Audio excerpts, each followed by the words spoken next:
কোন সন্তান যদি বাবা মার আগে মৃত্যুবরণ করে, বাবা তো সন্তানের লাশের পেছনে পেছনে যেতে পারে, বাবা সন্তানের কবরেও নামতে পারে। বলে কেন, বাবার কলিজায় কি মায়া দয়া নাই?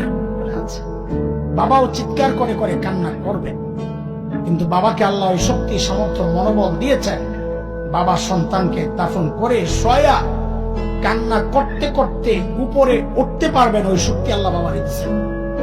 কিন্তু কোন মায়ের জন্য সন্তানের লাশের পেছনে যাওয়া চলবে না, কোন মায়ের জন্য সন্তানের কবরে নামা চলবে না।